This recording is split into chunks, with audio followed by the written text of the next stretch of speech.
Tá dando pra ver legal? Ixi, me amigos aí, coisa errada aqui. Tá sim, tá, perfeito. Rapaz, tá bonito isso aí, hein? A coisa da Silvinha, né? Não tem nada a ver com Meu isso. Deus. Ok. Bom, nós separamos alguns mandamentos hoje para discutir. E sempre que eu pego os 5 mandamentos, eu vejo alguma conexão entre eles. E eu vi, Shabbat Shalom, Moré acabou de entrar ali no YouTube. Moré, Fábio Pires, seja muito bem-vindo. Sempre que eu vejo os mandamentos, eu tento ver uma conexão neles, e muito interessante que existe uma conexão muito grande, né? E é legal a conexão com que acontece com os que foram discutidos no passado, né? Nos outros Shabbatot. Esse especificamente, eu achei interessante olhá-los pela perspectiva de nossos pais, como eu disse logo no início, na nossa introdução, né? E especificamente de Abraão Avino, né? Avino significa nosso pai, né? Em hebraico.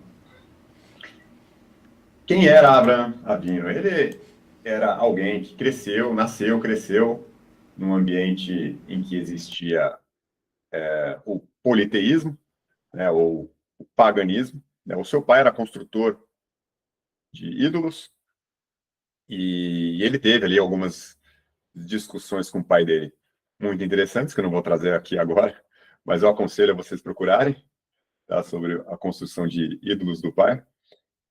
E um dia, como todo mundo sabe, Adonai chegou para ele e chamou para que ele caminhasse com ele. E a partir daí ele passou a caminhar no caminho do Eterno, seguindo as orientações do Eterno. E ele tinha a tendência de fazer, como o Ari falou aí, proselitismo, né? De falar a respeito de Adonai, de falar do monoteísmo. Dizem, né? Não está escrito na Torá, dizem que a tenda dele tinha 4 aberturas para os 4 cantos, para que ele sempre pudesse observar o caminho e ver se havia algum viajante, para que ele pudesse chamar, oferecer alimento e, consequentemente, através da oferta do alimento, falar sobre Adonai, falar sobre toda a providência de Adonai para o ser humano, principalmente aquele alimento que estava lá, e fazê-los agradecer a esse Elohim, né, esse Deus único que proveu esse alimento. E a partir daí as pessoas eram, digamos assim, obrigadas a reconhecer um Deus único, né? Então ele pregava o monoteísmo, era isso que ele fazia. E ele deixou um legado, né? A gente sabe que, por isso que a gente chama ele de nosso pai, né, Avino, ele deixou um legado. Ele deixou toda uma geração que busca andar no caminho pelo qual ele foi chamado. Não é mesmo? Então, o primeiro mandamento que a gente vai passar aqui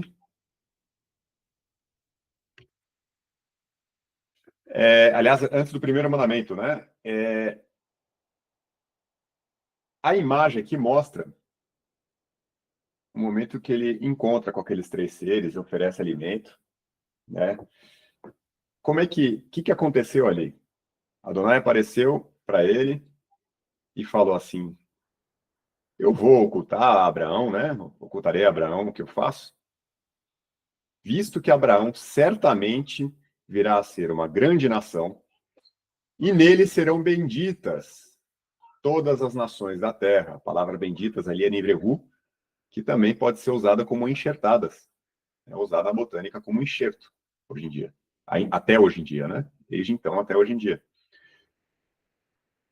E o que ele iria fazer ali? Ele iria destruir, nesse momento, ele estava falando que ele ia destruir Sodoma e Gomorra, ele falou algumas coisas, mas eu fiz um jeito aqui muito ruim de apresentar, que eu preciso das minhas anotações e eu tenho que ficar dando alt tab, se me perdoem aqui. Ele falou assim: você acha que eu vou esconder dele? Não vou, porque eu tenho conhecido. Como é que se conhece? Se conhece alguém quando você caminha com esse alguém. Você só consegue andar num caminho, caminhar com alguém, se você tem uma comunhão, se você tem um acordo com esse alguém e você não foge desse acordo. esse acordo, no caso de Adonai, é a Torá. E ele fala que ele há de ordenar aos seus filhos e à sua casa, depois dele, para que guardem o caminho de Adonai, para agirem com justiça e juízo, para que Adonai faça vir sobre Abraão o que acerca dele tem falado. Então, ele só se tornaria uma grande nação se aqueles seus filhos, a sua casa que vem depois dele, guarde o caminho de Adonai. Que hajam com justiça e juízo. Esta casa, sua casa, singular, uma casa só, ela só vai ficar em pé enquanto houver obediência aos mandamentos. Enquanto houver essa guarda do caminho que Adonai colocou para que Abraão seguisse. Então, se a gente obedece a esses mandamentos, a gente está honrando Abraão, nosso pai. Diante das cães te levantarás, diz aqui o texto de Levítico 19, e honrará a face do ancião, e temerá o teu Elohim. Eu sou Adonai. Veja, a forma de temer a Adonai, a forma de reconhecer que ele é o seu Elohim, é você obedecer os seus mandamentos. E um dos mandamentos que ele nos dá é que nós honremos aos nossos pais.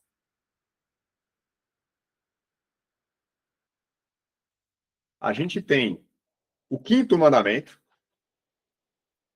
entre os 10, as 10 palavras, a 5ª palavra. Aproveito aqui para dizer, nós temos no nosso canal uma playlist em que estamos postando a cada semana, a cada 2 semanas, acho que já está atrasado aí uma semana, o 7º mandamento, já foi postado até o 6º, nós fizemos até o 10º, já está todo pronto, só estamos editando e postando, em que a gente fala sobre cada um mandamento de uma forma bem simples, que qualquer pessoa consegue entender.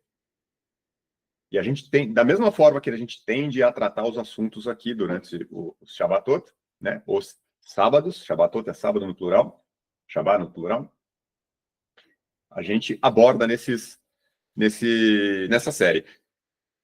O 5º mandamento diz assim: honra teu pai e tua mãe, como Adonai teu Elohim te ordenou, para que prolongue os teus dias e que vá bem na terra que Adonai teu Elohim te dá.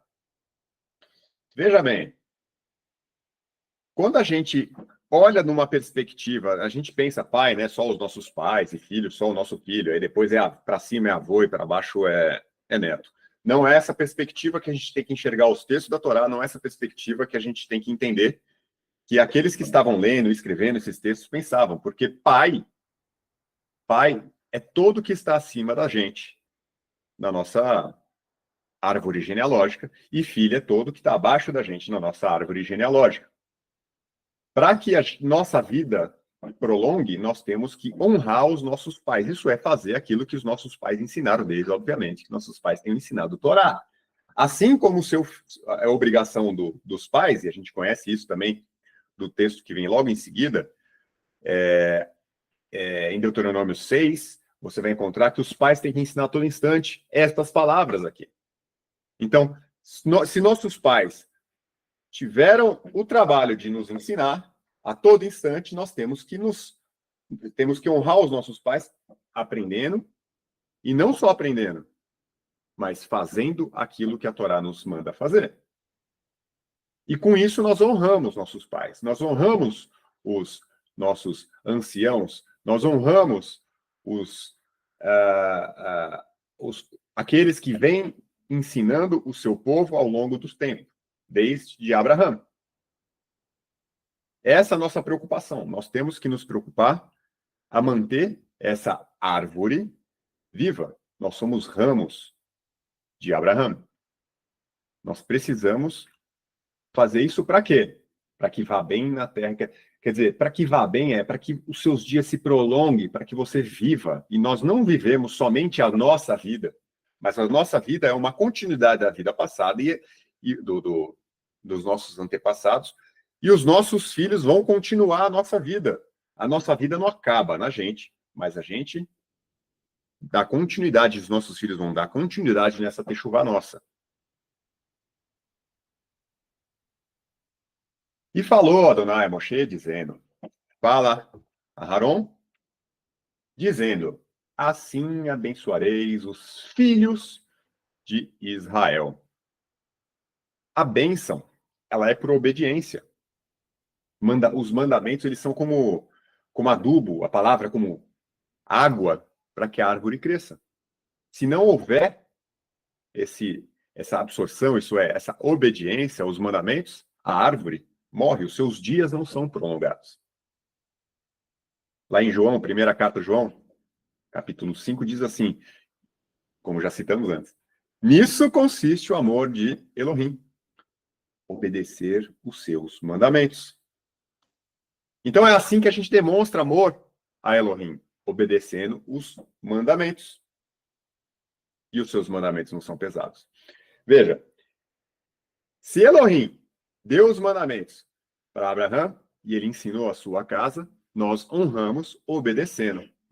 E ao honrar Abraão, nós honramos a Elohim, nosso pai. E Adonai, continuando o texto aqui, tá? Adonai te abençoe e te guarde. É para dizer assim para os filhos de Israel, né? Adonai te abençoe e te guarde. A gente aprendeu que bênção, só existe bênção onde há obediência. E Adonai faça resplandecer o seu rosto sobre ti. Moshe tinha o rosto que resplandecia quando ele desceu com as tábuas. Porque ele tinha ali, vamos dizer, né, o índice, né, o resumo da Torá. As 10 palavras. Tenha misericórdia de ti. Só há misericórdia para quem reconhece que Elohim, que Adonai é nosso Elohim. Ele nos deu o mandamento. E a gente, às vezes, tropeça. Se a gente reconhece que os mandamentos dele são válidos e tropeçamos, nós nos arrependemos e recebemos essa misericórdia. E Adonai sobre ti, levante o seu rosto e lhe dê paz. Paz é uma palavra muito, muito simples no português. A paz, no hebraico, ela significa mais do que simplesmente paz, né? O shalom. Significa completude. Significa que não te falta nada. Significa que você está completo. E só existe um ser humano completo quando ele está conectado com o Criador. O ser humano que não está conectado, ele morre. A gente escuta assim, orai pela paz de Jerusalém, lá em Salmo 122. A paz de Jerusalém não pode existir enquanto houverem duas casas separadas. Quando as casas estiverem novamente unidas, sendo uma só casa, como ensina em Ezequiel 37, aí vai haver paz. Quem vai fazer essa união, a gente já sabe que é o Mashiach. E já tem começado desde a sua primeira vinda. E hoje tem agido mais o seu legado para que essa casa se una. E esse é o nosso propósito, unir as duas casas de Israel, para que um dia nós juntos podemos falar bendito aquele que vem em nome de Adonai. Palavra perfeito, que foi falado para Abraham, né? Ande no meu caminho e ser perfeito. Quando ele foi chamado, foi falado isso para ele. A palavra lá é tamim, né? Que vem de tamam, que é de ser completo. Mas também nos leva a entender que essa completude é essa paz. Só existe essa paz quando o homem está próximo do Criador. Quando ele está afastado, não há paz. Assim porão o meu nome sobre os filhos de Israel e eu os abençoarei. Assim como tem gente que lê esse texto e já começa a colocar nome, mudar de nome, o nome da pessoa tem que ter parte do tetragrama, senão não está cumprindo com esse mandamento. Entende isso, esse mandamento dessa forma. Só que a gente não vê isso na Torá, a gente vê um tanto de gente que não tem esse nome, ou não tem o tetragrama no nome. Assim como o nome de Adonai vai estar sobre nós quando a gente for luz para esse mundo, quando a gente de fato obedecer os seus mandamentos, honrar o nosso pai, Abraham, dar continuidade no seu legado. Dessa forma, Adonai nos abençoa, dessa forma ele faz resplandecer o nosso rosto, nosso rosto resplandeça, né, o rosto dele, para que sejamos luz, para que haja paz, para que nós venhamos trabalhar pela paz, pela completude neste mundo.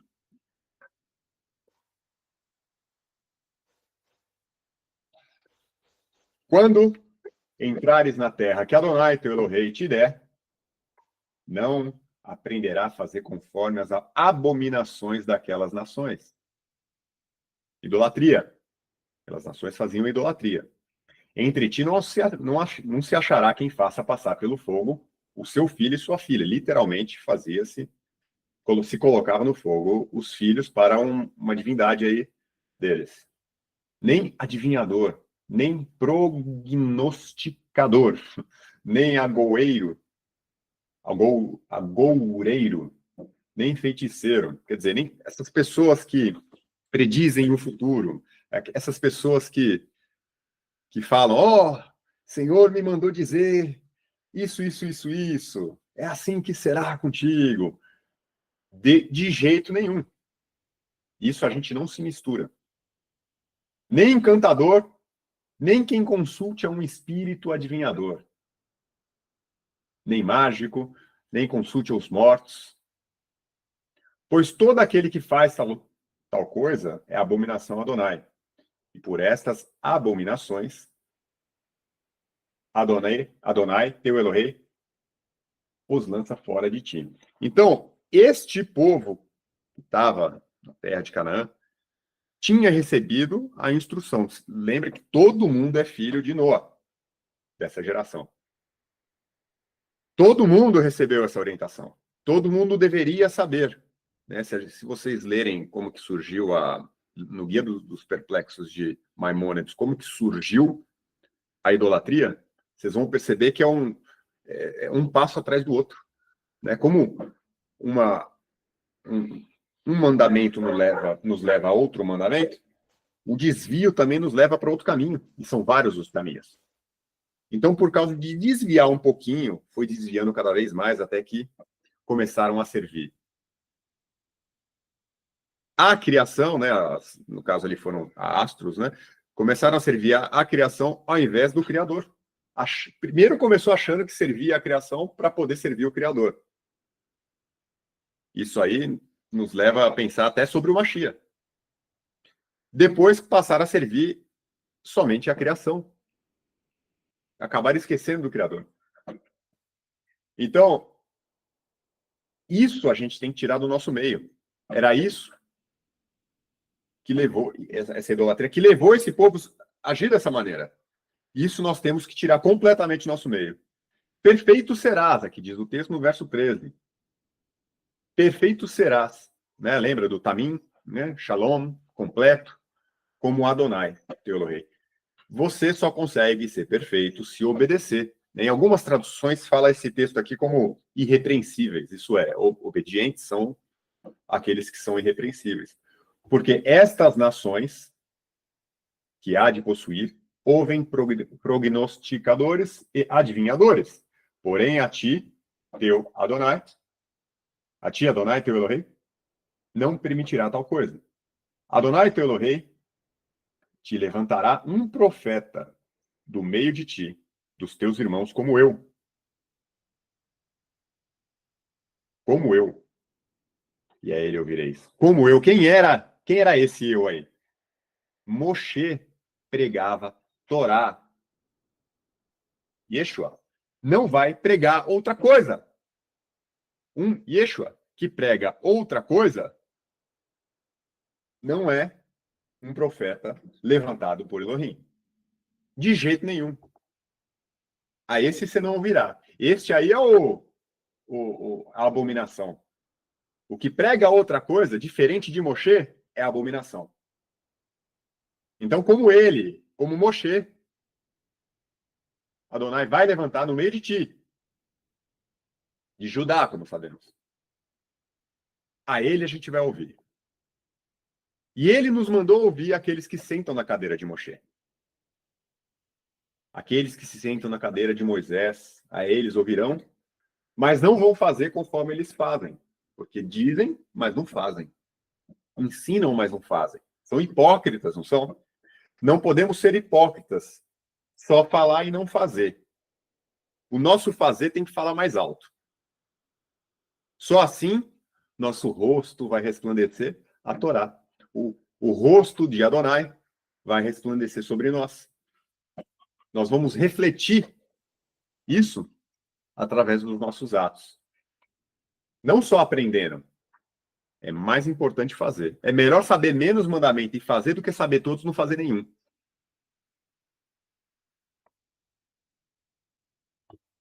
Conforme tudo que pediste, não sei porque está escrito Adonai toda hora aí. Conforme tudo que pediste, Adonai, teu rei, em Horeb, no dia da congregação, da assembleia ou da igreja, né? A palavra eclesia significa isso, gente, do grego. Ajuntamento de pessoas. E não uma nova instituição que nunca foi profetizada. Tudo que o Criador faz, ele profetiza. Tudo que o Criador fala, ele fala através dos seus profetas. Adonai não vai fazer nada sem falar através dos seus profetas, como está escrito. Não me lembro o texto, mas ele diz essas mudanças... Ele não faz nada sem antes falar através dos profetas. Se os profetas não profetizaram um novo povo, não existe esse tal novo povo, igreja.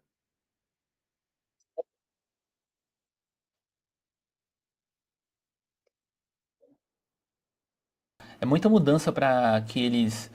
Que não mandasse um profeta avisar. Ah, a mudança de lei, por exemplo, a abolição de uma lei... Pelo contrário, ele mesmo profetizou que jamais iria esquecer Israel. Perfeito, exato. Jamais iria esquecer Israel. E é engraçado que ele fala isso no mesmo texto que muitas vezes a própria igreja usa para dizer que ali está falando da igreja. Ele jamais vai esquecer Israel. No dia da Assembleia, dizendo, voltando ao texto aqui, verso 16, no final aqui, dizendo, não ouvirei mais a voz de Adonai, teu Elohei, nem mais verei este grande fogo para que não morra. Então Adonai me disse, falaram bem naquilo que disseram. Eis que suscitarei um profeta no meio de teus irmãos como tu, porei as minhas palavras em sua boca, e ele lhes falará tudo o que eu lhe ordenar. Não era isso que o Mashiach falava? Eu faço a vontade do meu pai. Tudo que ele ordena eu faço. Ele ensinava a Torá. Você não acha um texto dele falando contra a Torá? E será que qualquer que não ouvir as minhas palavras, que ele falar em meu nome, bendito aquele que vem em nome de Adonai, eu requererei dele. Porém, o profeta que tiver a presunção de falar alguma coisa, alguma palavra em meu nome, que não lhe tenha mandado falar, ou que falar em nome de outros deuses, esse profeta morrerá. Tudo a seu tempo, né? E disseres no teu coração, né, se você, né, fala, como é que eu vou saber? Como que eu vou saber se ele não falou a palavra de Adonai? E aí ele explica, quando o profeta falar em nome de Adonai, disser que ele está falando em nome de Adonai, e não acontecer dessa forma, não se cumprir, essa palavra não foi Adonai que falou. Mas ele falou com soberba. Aquele profeta falou dele mesmo. E diz, o Senhor me mandou dizer.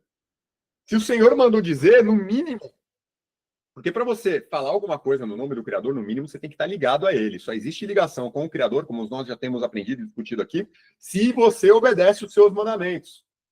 As suas mitzvot, né? Mitzvah vem numa palavra que significa mandamento.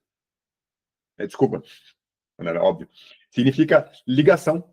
Só existe ligação entre você e o Criador se existe obediência aos seus mandamentos. Como é que vem um profeta que não não obedece. Pelo contrário, prega outras coisas. E fala, assim diz o Senhor. Que Senhor, né? Provavelmente, em nome de outros deuses ele está falando, como diz o texto aqui no verso 20. Esse aí você não deve temer. Ah, o Senhor me disse que tal, tal, tal. Não tem a ver. Esquece. Que o que sai da boca dele fede.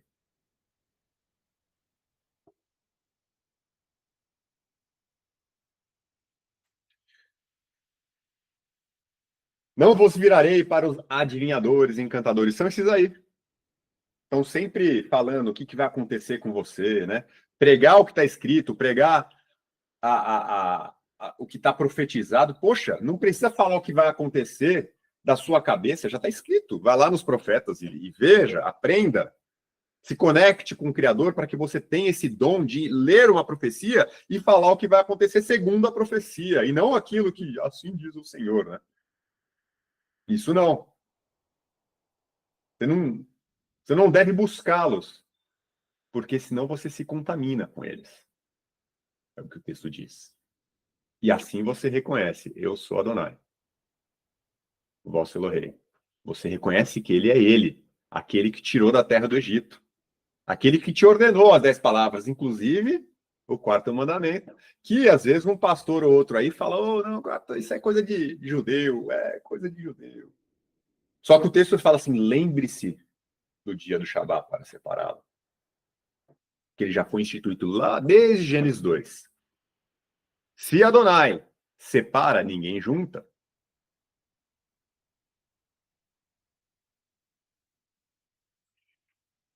Só um instantinho que vou pegar minha anotação aqui para ver.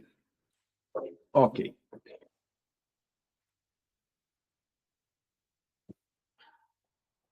Esses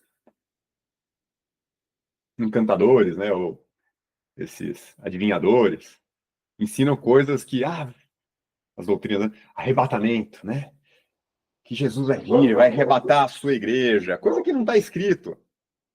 Existe arrebatamento? Existe, mas vai lá ler sobre o que é o arrebatamento. É arrebatamento de Israel e não é secreto, é para que todo mundo veja. Nada foi secreto quando ele tirou nossos pais do Egito. Nada foi secreto. Pelo contrário, todo mundo viu e viu a diferença. E ele falou assim, para que vejam a diferença que eu faço entre Israel e o egípcio. Existe diferença. A diferença é que Israel, quando foi chamado, já no primeiro mandamento já obedeceu, que é a peça. Não comerei coisa alguma com sangue. Não agorareis, nem adivinhareis. Como eu disse, né? Não fique vivendo de adivinhações, né? Porque isso é adivinhação. De onde você tirou essa doutrina de arrebatamento secreto? De onde você acha que Jesus vai vir piu, e vai deixar os judeus aqui, né? Tem várias... E engraçado que começa assim, né? Vem uma ideia maluca, século XVIII que surgiu esse negócio, vem uma ideia maluca e vai começando a ter vertentes dessas ideias. E uma vertente fica discutindo com a outra, quando é só cortar por baixo, né, a mentira. É só cortar por baixo e pum, some todas essas vertentes. Quando você tira Israel da jogada, é que surge essa confusão toda. É só tirar Israel da jogada. O texto, desculpa, a Torá, o Taná, né? A Brit Hadashah, do início ao fim, é de Gênesis a Apocalipse, para você entender. De Gênesis a Apocalipse só tem Israel. Quando desce a cidade com 4 lados, né? Lê lá em Apocalipse 21, né? Desce a cidade, né? Adornada, que é a sua noiva. Né? Quem é a noiva? Cidade. Desce com 4 lados, 3 portas em cada lado, com o nome de quem? Qual que é o gentil que está lá? Não está lá Constantino, né? Não está lá, não. Não está o Papa, né? Nenhum Papa está lá. Não está o fundador da sua seita aí, Testemunha de Jeová e por assim vai. Não está. É Israel que está lá. São os filhos de Israel. Esses que ensinam outras coisas, tiram das suas cabeças, são os adivinhas. Dizem que vai ser assim, assim, assado. Porque tirou Israel da jogada, aí você pode falar o que você quiser. Fala o que você quiser, vai tá, é verdade. Aí pior que você acha algum texto que distorcido, fora do contexto, obviamente, você vai conseguir apoiar essa ideia maluca. Israel com 12 tribos, né? Não só uma tribo, né? Israel com 12 tribos. Você sempre vai achar alguma coisa que você vai dar uma distorcida. Você consegue achar isso. Aí você fica fazendo retalhos, né? Pegando um versículo daqui, conecta com o versículo de lá. Né? Que nem recentemente a gente viu um pastor discutindo com o rabino, né? E estava falando justamente sobre os tempos do fim, né? Ele pegava um verso e depois, não, mas isso aqui fala daquele outro texto. Mas, meu amigo, vamos discutir o texto aqui dentro do próprio texto, né? Não vai para lá, porque depois vai para lá. É só dessa forma que surge essas teorias malucas.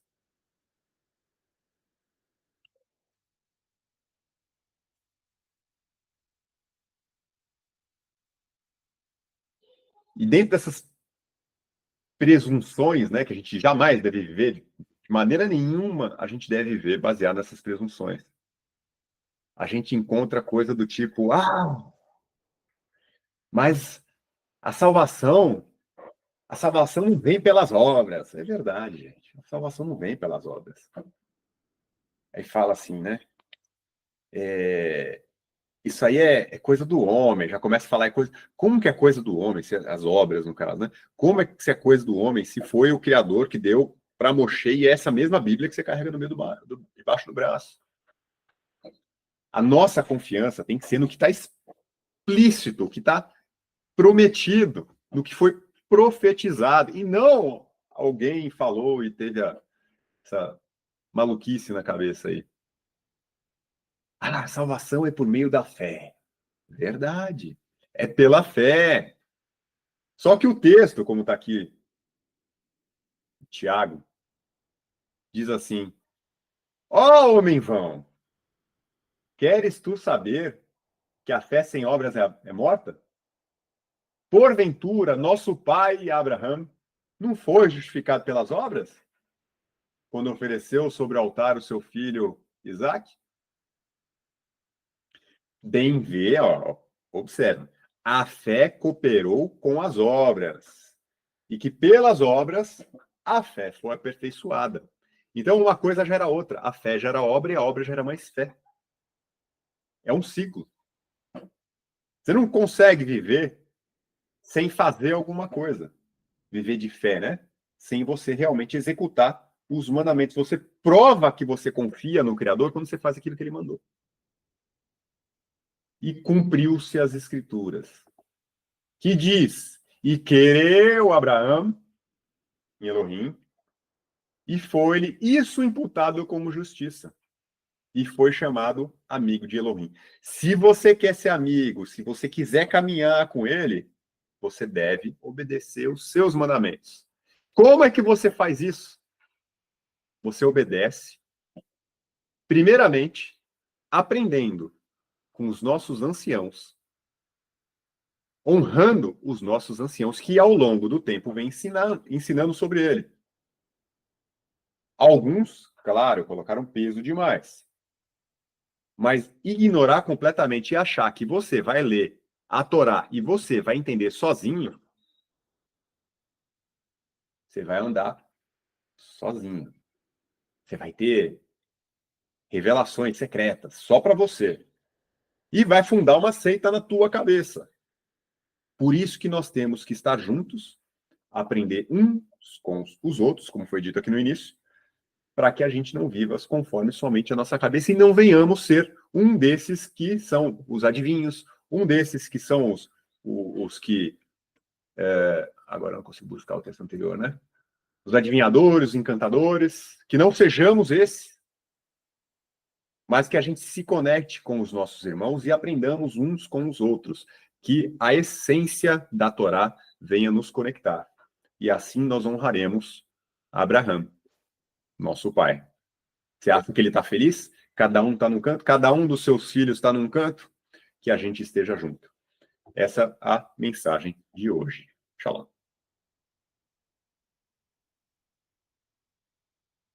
Muito obrigado, meu irmão. Muito obrigado, muito obrigado. Só não estou conseguindo parar de projetar. Consegui. Só um momentinho. Muito bom, Felipe. É, o importante, uma das coisas mais importantes que foi falada aí é a questão de não substituir Israel, né? É algo, assim, além de tudo que foi colocado, na verdade, né? Mas essas questões de substituir Israel, questões como inventar novos mandamentos, isso gera um problema enorme. Cadê? Coloquei eu aqui. A Paula descreveu aqui, né, como que isso afeta, né? Eu acredito que ela esteja falando das crenças, né? Como isso afeta a mentalidade da pessoa que ela não se abre para entender realmente. Por quê? Causa dissonância cognitiva. Quando alguém tem muita certeza sobre alguma coisa, embora ela não saiba de onde vem a certeza. Como eu disse antes, a nossa certeza, isso é, a nossa fé, a nossa confiança, tem que estar com base, tem que ter base naquilo que está profetizado, naquilo que está na Torá, e não num entendimento específico. Como Paulo mesmo diz, que não existe nenhuma profecia demanda um entendimento único. Eu esqueci como ele fala isso, mas um entendimento específico sobre alguma coisa. Não, qualquer um pode ler uma profecia e entender. Está escrito, leia e entenda. Mas as pessoas leem e só enxergam aquilo que elas já vão com um olhar já pré-estabelecido para chegar nas escrituras. Então elas fazem assim, ó, elas vão lendo, elas falam, não, isso aqui entendi, isso aqui fala sobre arrebatamento, claro que fala sobre arrebatamento. Ah, Jesus, ele, não, o negócio de Jesus é outra lei, não é a lei de Deus, não. Aí vai lendo, a pessoa vai de retalho em retalho. Ela não entende boa parte das escrituras, mas poucos textos que combinam com as suas ideias, ela entende. Aí você vem ler e explicar a coisa num contexto para ela, né? Aquele texto no contexto todo. Vou dar um exemplo.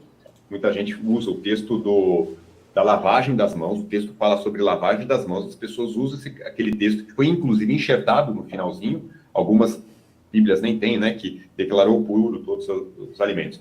Não entende que o contexto todo fala sobre impureza de encostar com a mão no alimento antes de lavá-la. E aí, fala que declarou puro todos os alimentos. Bom, primeiro que alimento, o alimento que estava ali não tinha porquinho, né? Mas as pessoas olham para aquele texto e falam, não, aquilo lá está falando que eu posso comer porquinho. Né? É uma conclusão, para ela parece muito óbvio, mas definitivamente não é. E quando você explica isso, a pessoa está tão engessada na mente dela com esses conceitos que ela recusa, dá uma confusão na mente dela. É dissonância cognitiva. Quando você apresenta uma coisa que corta na base aquilo que ela acredita, dá uma confusão na mente dela e a própria mente dela começa a trabalhar de uma maneira a recusar aquilo. Não. Vai dar muita bagunça, vai dar muito trabalho, deixa para lá. Esquece, não escuta o que essa pessoa está falando, né, causa um nervosismo, não escuta o que essa pessoa está falando e segue o seu caminho, tá tudo certo. A gente já tem muita coisa construída aqui em cima, você vai derrubar tudo, cara. Já pensou? Você derrubar tudo isso que a gente construiu? Mas é de fato, por isso que a gente tem que cortar na base, a gente tem que chegar na base. E a base para essa bagunça toda do cristianismo, infelizmente, é tirar Israel. É o supersessionismo, né? Ou a teologia da substituição. Tirou isso, meu amigo, qualquer coisa serve. Muito obrigado, Ri.